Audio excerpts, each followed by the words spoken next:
Hi, magandang gabi sa inyo mga kasawi. Kamusta na po kayong lahat? Naway nasa mabuti kayong kalagayan at mag-iingat kayo palagi mga kasawi na ano ang tatlong dapat gawin ng isang babae para manabik sa iyo ang isang lalaki. Ayan, pakinggan nyo to mga kababaihan.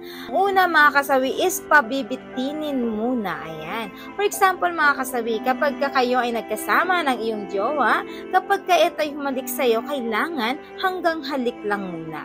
Huwag niyong ibigay or isuko ang inyong mga bataan kasi ang isang lalaki para manabik sa inyo, yung bang paatat-atatin nyo muna. Huwag nyo agad tutubigay kapag naghalik sa inyo ang jowa nyo. Huwag agad titihaya. Kailangan pabibitinin nyo muna hanggang dun lang muna ang inyong ipaparanas sa kanya mga kasawi.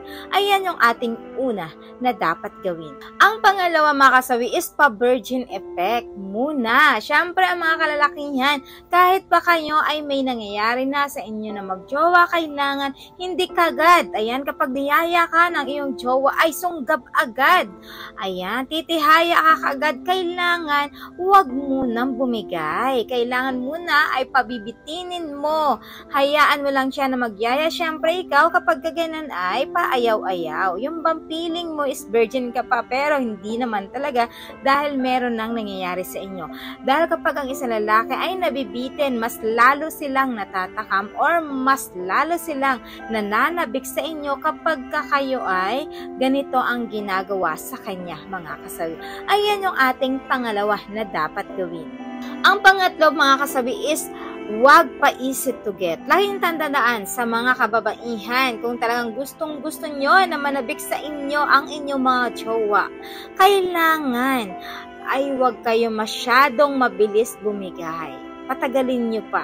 Kasi the more ang isang lalaki na alam nila na hindi ka mabilis makuha, mas lalo silang naghahangad, mas lalo silang nananabik na makuha ka, mas lalo silang nai-excite kapag ganito yung ginagawa ninyo sa kanya. Yung bang para ba silang nabibitin, yung naandun na sila sa climax, ayan, pero hindi mo ginagawa na sumuko ng bataan. Mas lalo silang pinipilit na angkinin ka lalo kapag ganito yung iyong ginawa mga kasawi. Ayan yung ating pangatlo na dapat gawin.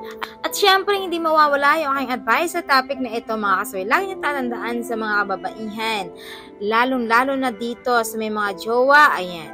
Eto lang po yung gawin ninyo, yung tatlo na yan. Tiyak naman talaga na talagang matataka, mananabik sa inyo ang inyong mga jowa. Yung pang excited na sila na magkita kayong dalawa. Na yung excited na sila na may mangyari sa inyong dalawa. Pero kapag nagkita kayo, ay hindi ito nangyayari. Mas lalo silang nagiging atat na magkita kayo dahil gustong-gusto niya na maangkin ang iyong alam niyo na mga kasawi.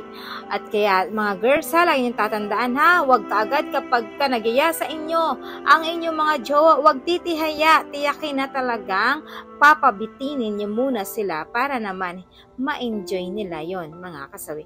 Ayan po yung aking advice. Maraming salamat sa patuloy na pagsuporta niyo sa akin, sa walang sawang pag-share at pag-comment. Sa mga hindi pa po nakapag-subscribe, pwede na kayo mag-subscribe, pwede na rin kayo mag-follow para updated kayo sa topic ko araw-araw. Magandang gabi mga kasawi.